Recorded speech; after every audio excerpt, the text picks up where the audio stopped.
5ನೇ ತರಗತಿ ಪರಿಸರ ಅಧ್ಯಯನ ಪಾಠ 13 ವಿಸ್ಮಯ ಶಕ್ತಿ. ಈ ಪಾಠದಲ್ಲಿ ಬರುವಂತಹ ಪ್ರಶ್ನೆಗಳಿಗೆ ಉತ್ತರಗಳು, ಚಟುವಟಿಕೆಗಳಿಗೆ ಉತ್ತರಗಳನ್ನು ನೋಡ್ತಾ ಹೋಗೋಣ. ನೀನು ಮಾಡುವ ಯಾವುದಾದರೂ 5 ಕೆಲಸಗಳು. ಇಲ್ಲಿ ಒಂದು ಅವ್ರು ಕೊಟ್ಟಿದ್ದಾರೆ, ನೀರನ್ನು ತರುವುದು ಅಂತ ಕೊಟ್ಟಾರೆ. ಉಳಿದವನ್ನ ನೀನು ಬರೀಬೇಕು. ಬಟ್ಟೆ ತೊಳೆಯುವುದು, ಪಾತ್ರೆ ಪರಿಕರಗಳನ್ನು ತೊಳೆಯುವುದು, ಮನೆ ಅಂಗಳದ ಕಸ ಹೊಡೆಯುವುದು, ಶಾಲೆ ಮೈದಾನವನ್ನು ಸ್ವಚ್ಛತೆ ಮಾಡುವುದು, ಗಿಡಗಳಿಗೆ ನೀರು ಹಾಕುವುದು. ಇನ್ನು ನಿನ್ನಲ್ಲಿ ಏನು ಕೆಲಸ ಮಾಡ್ತೇವೆ ಅವುಗಳನ್ನು ನೀನು ಬರೆಯುವಂಥದ್ದು. ಈ ದಿನ ನೀನು ಮಾಡಿದಂತಹ 3 ಕೆಲಸಗಳು: ಹಸುಗಳಿಗೆ ಹುಲ್ಲನ್ನು ಹಾಕಿದ್ದೇನೆ, ಅಂಗಡಿಯಿಂದ 1 kg ಸಕ್ಕರೆಯನ್ನು ಮನೆಗೆ ತಂದು ಕೊಟ್ಟೆ, ನೀರನ್ನು ಡ್ರಮ್ಮಿಗೆ ಹಾಕಿ ತುಂಬಿಸಿದೆ. ಇನ್ನು ನೀನು ಏನು ಕೆಲಸ ಮಾಡಿದೆ ಅದನ್ನು ಅಲ್ಲಿ ಬರೀಬೇಕು. ಇವನ್ನೇ ಬರೀಬೇಕು ಅಂತೇನಿಲ್ಲ. ಈ ಚಿತ್ರಗಳನ್ನು ಗಮನಿಸಿ ನಾವೇನು ಮಾಡಬೇಕು, ನಾವು ಇವುಗಳಿಗೆ ಬರೀಬೇಕು. ಸೈಕಲ್ನ ಸವಾರಿ ಮಾಡುತ್ತಿರುವುದು, ಕೈಗಾಡಿ ಎಳೆಯುತ್ತಿರುವ ಮನುಷ್ಯ ಅಥವಾ ವ್ಯಕ್ತಿ ಅಂತ ಬರ್ಕೋಬೋದು. ಬೆಳೆಗಳಿಗೆ ಕ್ರಿಮಿನಾಶಕಗಳನ್ನು ಸಿಂಪಡಿಸಿರುವಂತಹ ರೈತ, ಬಾಲನ್ನು ಬೌಲ್ ಮಾಡುತ್ತಿರುವಂಥ ಒಬ್ಬ ಬಾಲಕ, ತಲೆಯ ಮೇಲೆ ಒತ್ತು ಹೋಗುತ್ತಿರುವ ಬಾಲಕ. ಇಷ್ಟು ಚಿತ್ರಗಳನ್ನು ನೋಡ್ಬೋದು. ಅವೆಲ್ಲವೂ ಕೂಡ ಒಂದಲ್ಲ ಒಂದು ರೀತಿ ಕೆಲಸವನ್ನು ಮಾಡ್ತಿರುವುದಂತನ್ನು ಸೂಚಿಸುವಂಥದ್ದು. ನೆಕ್ಸ್ಟ್ ಬಂದರೆ ಶಕ್ತಿಯ ವಿವಿಧ ರೂಪಗಳ ಬಳಕೆ. ವಿಮಾನ ನೈಟ್ರೋಜನ್ ಅಥವಾ ಆಕ್ಸಿಜನನ್ನು ಬಳಸ್ತಾರೆ. ಕಾರಿಗೆ ಪೆಟ್ರೋಲು, ಇದಕ್ಕೆ ಇಂಜಿನ್ ಓಡೋಕ್ಕೆ ಡೀಸೆಲ್ನು ಬಳಸ್ಬೋದು. ಇದಕ್ಕೆ ವಿದ್ಯುತ್ತು, ಇದಕ್ಕೂ ಕೂಡ ವಿದ್ಯುತ್ತು, ಇದಕ್ಕೂ ಕೂಡ ವಿದ್ಯುತ್ತು. ಹೀಗೆ ಒಂದಲ್ಲ ಒಂದು ರೀತಿ ನಾವು ಶಕ್ತಿಯ ರೂಪಗಳಲ್ಲಿ ಇಂಧನಗಳನ್ನು ಬಳಸ್ತೇವೆ. ಸ್ನಾಯುಶಕ್ತಿ ಅಂದರೆ ನಾವು ಓಡಾಡೋದು, ಕುತ್ಕನೋದು, ಎದ್ದನೋದು, ನಾವು ಕೈಕಾಲುಗಳನ್ನು ಆಡಿಸಿ ಮಾಡುವಂಥದ್ದು ಸ್ನಾಯುಶಕ್ತಿ. ಇವುಗಳನ್ನು ಬಳಸಿ ಮಾಡುವಂಥ 4 ಕೆಲಸಗಳು ಯಾವುವು ಅಂದರೆ ಓಡುವುದು, ವ್ಯಾಯಾಮ ಮಾಡಿದೆ, ಮೆಟ್ಟಿಲುಗಳನ್ನು ಹತ್ತುವುದು, ನೀರು ತಂದೆ, ಸೈಕಲ್ ಸವಾರಿ ಮಾಡಿದೆ, ಬಾಯಿಯಲ್ಲಿ ಆಹಾರವನ್ನು ಅಗಿಯುವುದು. ಇವೆಲ್ಲವೂ ಕೂಡ ನಾವು ಸ್ನಾಯುಶಕ್ತಿಯನ್ನು ಬಳಸಿ ಮಾಡುವಂಥದ್ದು. ನೆಕ್ಸ್ಟ್ ಯಾಂತ್ರಿಕ ಶಕ್ತಿಗೆ ಬಂದರೆ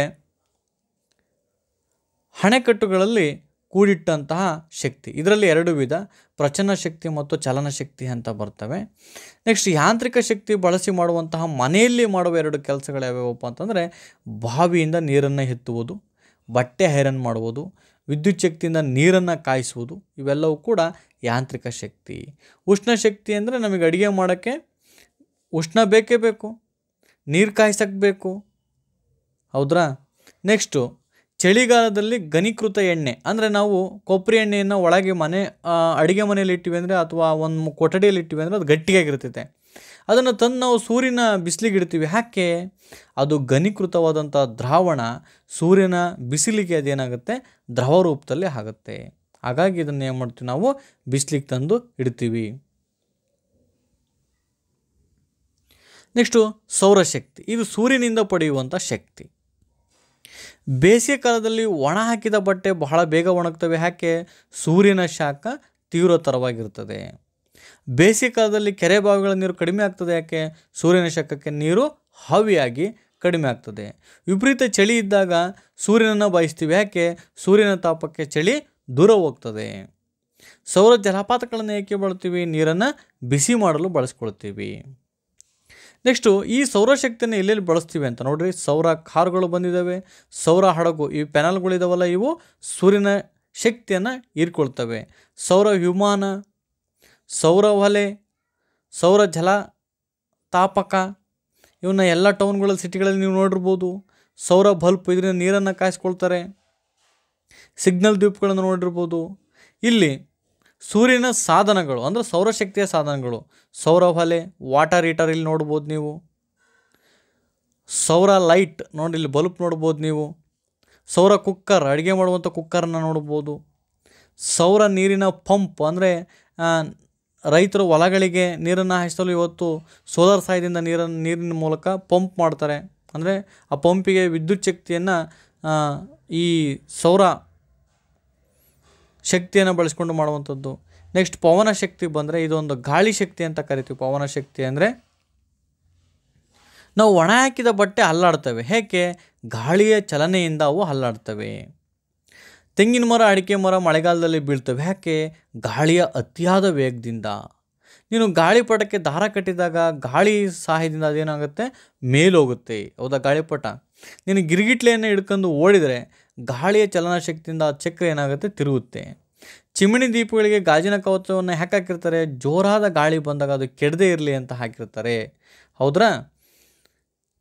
ನೆಕ್ಸ್ಟ್ ಬಂದರೆ ಈ ಪವನ ಶಕ್ತಿಯನ್ನು ನಾವು ಬಳಸಿ ಮಾಡುವಂತಹ ಕೆಲಸಗಳು. ಗಾಳಿಯಿಂದ ವಿದ್ಯುತ್ ಶಕ್ತಿ ಉತ್ಪಾದನೆ ಮಾಡೋದು ಕೂಡ ಪವನ ಶಕ್ತಿಯಿಂದ.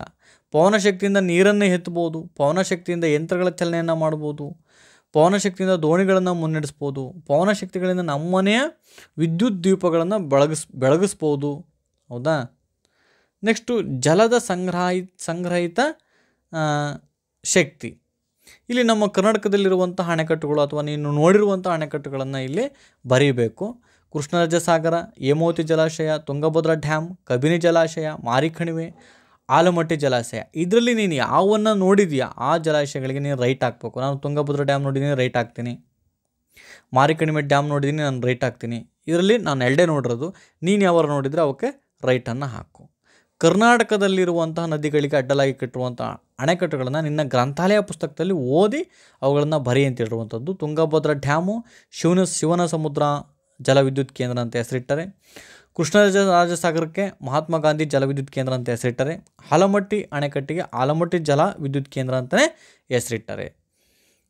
ನೆಕ್ಸ್ಟು ನೀರಿನ ಶಕ್ತಿ ಬಳಸಿ ಮಾಡುವಂಥ ಕೆಲಸಗಳು. ನೀರಿನ ಶಕ್ತಿ ಹಡಗುಗಳನ್ನು ಚಲನೆ ಮಾಡುವಂಥದ್ದು, ಕೈಗಾರಿಕೆಗಳಲ್ಲಿ ಉತ್ಪನ್ನಗಳಾಗಿ ಬಳಸ್ತಾರೆ. ವಿದ್ಯುತ್ ಶಕ್ತಿಯನ್ನು ಉತ್ಪಾದನೆ ಮಾಡಲಿಕ್ಕೆ, ಮರದ ದಿಮ್ಮಿಗಳನ್ನು ಒಂದು ಕಡೆ ಇನ್ನೊಂದು ಕಡೆಗೆ ಸಾಗಲಿಕ್ಕೆ ನೀರಿನ ಶಕ್ತಿ ಬೇಕೇ ಬೇಕು. ನೀನು ವಿದ್ಯುತ್ತನ್ನು ಉಳಿಸುವ 2 ಸಂದರ್ಭಗಳನ್ನು ಬರೀಬೇಕಿಲ್ಲಿ. ಬೆಳಗ್ಗೆ ಸೂರ್ಯನ ಬೆಳಕು ಬಂದ ತಕ್ಷಣ ಬೀದಿ ದೀಪಗಳನ್ನು ಆಫ್ ಮಾಡುವುದು. ನಾವು ಕೊಠಡಿಯಿಂದ ಹೊರ ಬರುವಾಗ ಫ್ಯಾನ್ ಆಫ್ ಮಾಡುವುದು. ಇವೆಲ್ಲವೂ ಕೂಡ ಇನ್ನೂ ಸಾಕಷ್ಟು ಇದ್ದಾವೆ. ಅನವಶ್ಯಕವಾಗಿ ಉರಿತಿರುವಂತಹ ಮನೆಯ ಬಲ್ಬ್ಗಳನ್ನು ಆಫ್ ಮಾಡುವುದು. ನೆಕ್ಸ್ಟು ವಿದ್ಯುತ್ ಶಕ್ತಿ. ವಿದ್ಯುತ್ ಶಕ್ತಿಯ ಸಾಧನಗಳು ಯಾವ್ಯಾವು ಅಂದರೆ ವಾಟರ್ ಹೀಟರ್, ಇದರಿಂದ ನೀರನ್ನು ಕಾಯ್ಸ್ಕೋಬೋದು. ಐರನ್ ಬಾಕ್ಸ್, ಇದರಿಂದ ಬಟ್ಟೆ ಇಸ್ತ್ರಿ ಮಾಡ್ಬೋದು. ಅಡುಗೆ ಸ್ಟವ್, ಇದರಿಂದ ಅಡುಗೆ ಮಾಡ್ಬೋದು. ರೆಫ್ರಿಜಿರೇಟರ್ ಅಂದರೆ ನಾವು ಫ್ರಿಜ್ ಅಂತ ಕರಿತೀವಲ್ಲ, ಇದರಿಂದ ಆಹಾರ ವಸ್ತುಗಳನ್ನು ಕೆಡದಂತೆ ತಾಜಾವಾಗಿ ಇಡ್ಬೋದು. ನೆಕ್ಸ್ಟ್ ಇಲ್ಲಿ ಕೊಟ್ಟಿರುವಂತಹ ವಿದ್ಯುತ್ ಸಾಧನಗಳನ್ನು ನೀವು ನೋಡಿರ್ತೀವಿ ಇವನ್ನೆಲ್ಲ. ಇದು ಫ್ರಿಜ್ಜು, ಇದು ಐರನ್ ಪೆಟ್ಟಿಗೆ, ಇದು ವಾಷಿಂಗ್ ಮಿಷಿನ್ನು, ಇದು ಕಂಪ್ಯೂಟರ್. ಜೈವಿಕ ಶಕ್ತಿ, ಗೊಬ್ಬರ್ ಗ್ಯಾಸ್ ಅಂತ ಏನು ಕರಿತೀವಿ ಇದು. ಇದರಿಂದ ಏನೇನು ಮಾಡ್ಬೋದು ನಾವು? ಜೈವಿಕ ಶಕ್ತಿಯಿಂದ ಅಡುಗೆ ತಯಾರಿಕೆ ಮಾಡ್ಬೋದು, ವಿದ್ಯುತ್ ದೀಪ ಉರಿಸ್ಬೋದು, ಹವಾನಿಯಂತ್ರಿತ ಕೊಠಡಿಯನ್ನು ನಿರ್ಮಿಸ್ಬೋದು, ಬಾವಿ ನೀರನ್ನು ಮೇಲೆತ್ಬೋದು, ನೀರನ್ನು ಬಿಸಿ ಮಾಡಿಕೊಳ್ಬೋದು. ಇಷ್ಟು ಜೈವಿಕ ಶಕ್ತಿಯನ್ನು ಕೂಡ ಉಪಯೋಗ ಇದೆ. ರಾಸಾಯನಿಕ ಶಕ್ತಿ ಅಂದರೆ ನೀನು ಮನೆಯಲ್ಲಿ ಬಳಸುವಂಥ ಶೆಲ್ ನೋಡಿದೆಯಲ್ಲ, ಅದೇ. ನೆಕ್ಸ್ಟ್ ಇಂಧನ ಶಕ್ತಿ. ಇಂಧನ ಶಕ್ತಿ ಅಂದರೆ ಸೀಮೆಎಣ್ಣೆಯಿಂದ ಮದ್ದು ಉಳಿಸುವಂತಹ ಚಿಮಿಣಿ, ಸೌದೆಯಿಂದ ಆಹಾರ ಬೇಯಿಸ್ತಿರುವಂಥದ್ದು, LPG ಗ್ಯಾಸ್ನಿಂದ ಅಡುಗೆ ಮಾಡುವಂಥದ್ದು, ಬೈಕ್ ಓಡೋಕ್ಕೆ ಪೆಟ್ರೋಲ್ ಬೇಕು, ಲಾರಿಗಳು ಹೋಗ್ಬೇಕು ಅಂದರೆ ಡೀಸೆಲ್ ಬೇಕು, ವಿಮಾನ ಹೋಗ್ಬೇಕು ಅಂದರೆ ಜೆಟ್ ಫಾಯಲ್ ಬೇಕು, ರಾಕೆಟ್ಗಳು ಉಡಾವಣೆ ಮಾಡಲಿಕ್ಕೆ ನೈಟ್ರೋಜನ್ ಮತ್ತು ಆಕ್ಸಿಜನ್ ಬೇಕು, ಹಡಗುಗಳು ಹೋಗ್ಬೇಕು ಅಂದರೆ ಡೀಸೆಲ್ ಬೇಕು ಅಥವಾ ಕಲ್ಲಿದ್ದಲು ಬೇಕು. ನೆಕ್ಸ್ಟು ನಿನ್ನ ಮನೆಯಲ್ಲಿ ಬಳಸುವಂತಹ ಇಂಧನಗಳು. ನಿನ್ನ ಮನೆಯಲ್ಲಿ ಯಾವ ಇಂಧನವನ್ನು ಬಳಸ್ತೀಯಾ? ನಮ್ಮ ಮನೆಯಲ್ಲಿ ಸೌದೆ ಒಲೆ ಬಳಸ್ತೀವಿ, ಬೈಕಿಗೆ ಪೆಟ್ರೋಲ್ ಬಳಸ್ತೀವಿ, ಸ್ಟವ್ಗೆ LPG ಗ್ಯಾಸ್ ಬಳಸ್ತೀವಿ, ಲಾರಿ ಹೋಗ್ಬೇಕು ಅಂದರೆ ಡೀಸೆಲ್ ಬಳಸ್ತೀವಿ, ಕಾರ್ ಹೋಗ್ಬೇಕು ಅಂದರೆ ನಮ್ಮ ಮನೆಯಲ್ಲಿ ಗ್ಯಾಸ್ ಅಥವಾ ಪೆಟ್ರೋಲ್ ಬೇಕು. ನಿಮ್ಮ ಮನೆಯಲ್ಲಿ ನೀನು ಯಾವ ವಸ್ತುವಿಗೆ ಯಾವುದನ್ನು ಬಳಸ್ತೀಯಾ, ನಿಮ್ಮಲ್ಲಿರುವಂತಹ ವೆಹಿಕಲ್ಗಳು ಮತ್ತು ನೀನು ಬಳಸುವಂತಹ ಇಂಧನದ ಹೆಸರನ್ನು ನೀನಿಲ್ಲಿ ಬರೆಯುವಂಥದ್ದು. ನೆಕ್ಸ್ಟ್ ಬಂದರೆ ಇಂಧನವನ್ನು ಅನಗತ್ಯವಾಗಿ ವೇಸ್ಟ್ ಆಗ್ತಿದೆ, ಆ ವೇಸ್ಟ್ ಆಗ್ತಿರುವಂಥ ಸಂದರ್ಭಗಳನ್ನ ಬರೀಬೇಕು. ನೀರು ಬಿಸಿಯಾಗಿದ್ದರೂ ಗೀಝರನ್ನು ಆಫ್ ಮಾಡದೆ ಹಾಗೇ ಬಿಡೋದು, ಅಲ್ಲಿ ಅನಗತ್ಯವಾಗಿ ಇಂಧನ ವೇಸ್ಟ್ ಆಗುತ್ತೆ. ಸಿಗ್ನಲಲ್ಲಿ ವಾಹನವನ್ನು ಆನ್ ಮಾಡೇ ಇಟ್ಟಿರುವುದು. ಬೈಕ್ನಲ್ಲಿ ಅನಗತ್ಯವಾಗಿ ಚಾಲನೆ ಮಾಡುವುದು, ಅಂದರೆ ಎಲ್ಲಂದರಲ್ಲಿ ಬೈಕ್ ತಗೊಂಡು ತಿರುಗೋದು. ಇವೆಲ್ಲವೂ ಕೂಡ ಇಂಧನವನ್ನು ವೇಸ್ಟ್ ಮಾಡೋದು. ಈಗಾಗಲೇ ಕಲಿತ ಶಕ್ತಿ ವಿಧಗಳು ಯಾವ್ಯಾವು? ಸ್ನಾಯು ಶಕ್ತಿ, ಯಾಂತ್ರಿಕ ಶಕ್ತಿ, ಉಷ್ಣಶಕ್ತಿ, ಸೌರಶಕ್ತಿ, ಪವನ ಶಕ್ತಿ, ಜಲದ ಸಂಗ್ರಹ ಶಕ್ತಿ, ವಿದ್ಯುತ್ ಶಕ್ತಿ, ಜೈವಿಕ ಶಕ್ತಿ, ರಾಸಾಯನಿಕ ಶಕ್ತಿ ಮತ್ತು ಇಂಧನ ಶಕ್ತಿ. ಒಟ್ಟು 10 ಶಕ್ತಿಗಳನ್ನು ನಾವು ಈ ತರಗತಿಯಲ್ಲಿ ಕಲಿತಿರುವಂಥದ್ದು. ನೆಕ್ಸ್ಟು ಯಾವ್ಯಾವುದರಿಂದ ಯಾವ್ಯಾವ ರೂಪವನ್ನು ಪಡಿತೈತೆ ಅಂತಂದರೆ, ಬಟ್ಟೆಗೆ ಇಸ್ತ್ರಿ ಹಾಕೋದು ವಿದ್ಯುತ್ ಶಕ್ತಿ, ಬಿಸಿಲಿನಲ್ಲಿ ಹಪ್ಪಳ ಒಣಗಿಸುವಂಥದ್ದು ಸೌರಶಕ್ತಿ, ಅದು ಕೂಡ ಉಷ್ಣಶಕ್ತಿ. ಆ ಉಷ್ಣದಿಂದನೇ ಕಡೆ ಶಾಖದಿಂದ ಹಪ್ಪಳ ಏನಾಗುತ್ತೆ, ಒಣಗ್ತವೆ. ಜೈವಿಕ ಅನಿಲದಿಂದ ಜೈವಿಕ ಶಕ್ತಿ ಬರ್ತೈತೆ, ಅದು ಕೂಡ ಉಷ್ಣಶಕ್ತಿ. ಟರ್ಬೈನಲ್ಗಳು ತಿರುಗಲು ವಿದ್ಯುತ್ ಬಲ್ಬ್ ಉರಿಯುವುದು, ಇವೆಲ್ಲ ಯಾಂತ್ರಿಕ ಶಕ್ತಿ, ಇದು ಒಂದು ವಿದ್ಯುತ್ ಶಕ್ತಿ. ಶಕ್ತಿಯನ್ನು ಒಂದು ರೂಪದಿಂದ ಇನ್ನೊಂದು ರೂಪಕ್ಕೆ ಬದಲಾಯಿಸುವುದು. LPG ಗ್ಯಾಸ್ನಿಂದ ನಾವು ಅಡುಗೆ ಮಾಡುವುದು, ಅದು ಉಷ್ಣಶಕ್ತಿಯಾಗಿ ಬದಲಾಗುತ್ತೆ. ಸೌರಶಕ್ತಿಯಿಂದ ನೀರು ಕಾಯಿಸಿದಾಗ ಅದು ಸೂರ್ಯನ ಶಕ್ತಿ, ಉಷ್ಣಶಕ್ತಿಯಾಗಿ ಬದಲಾಗುತ್ತೆ. ವಿದ್ಯುತ್ ಶಕ್ತಿ ಐರನ್ ಮಾಡಿದಾಗ ಅದು ಕೂಡ ಉಷ್ಣಶಕ್ತಿಯಾಗಿ ಬದಲಾಗುತ್ತೆ. ಪಟಾಕಿಯನ್ನು ಸಿಡಿಸಿದಾಗ ಅದೊಂದು ರಾಸಾಯನಿಕ ಕ್ರಿಯೆ ನಡೆದು ಶಬ್ದ ಉತ್ಪಾದನೆ ಆಗುತ್ತೆ. ಇನ್ನು ಸಾಕಷ್ಟು ಇದ್ದಾವೆ, ಅವುಗಳನ್ನು ನಾವಿಲ್ಲಿ ಬರಿಬೋದು. ಇಲ್ಲಿ ಸೈಕಲ್ ಪ್ರಯಾಣಿಸಿದಾಗ ಇದು ಒಂದು ಸ್ನಾಯು ಶಕ್ತಿ ಆಗುತ್ತೆ. ಕೈಯಲ್ಲಿ ಬಟ್ಟೆ ಒಗೆದಾಗ ಇದೊಂದು ಯಾಂತ್ರಿಕ ಶಕ್ತಿ ಆಗುತ್ತೆ. ಗಾಳಿಯಿಂದ ವಿದ್ಯುತ್ ಉತ್ಪಾದಿಸುವುದು ಪವನ ಶಕ್ತಿ. ಗೊಬ್ಬರ ಗ್ಯಾಸ್ನಿಂದ ಅಡುಗೆ ತಯಾರಿಸುವಂಥದ್ದು ಜೈವಿಕ ಅನಿಲ. ವಿದ್ಯುತ್ ಇಲ್ಲದಿರುವಾಗ ರೇಡಿಯೋ ಹಾಕಿರುವುದು ರಾಸಾಯನಿಕ ಶಕ್ತಿ, ಅಂದರೆ ಸೆಲ್ಗಳ ಸಹಾಯದಿಂದ ಓಡುವಂಥದ್ದು. ಇಲ್ಲಿ ಚಟುವಟಿಕೆ ಉಳಿತಾಯವಾಗಿ ಬಳಸುವ ಪರ್ಯಾಯ ಶಕ್ತಿಗಳು. ಸೌದೆ ಒಲೆ ಬದಲು ನಾವಿವತ್ತು ಗೊಬ್ಬರ ಗ್ಯಾಸ್ ಬಳಸ್ತಾ ಇದ್ದೀವಿ, ಅಂದರೆ ಗ್ಯಾಸ್ LPG ಗ್ಯಾಸ್ ಬಳಸ್ತೀವಿ.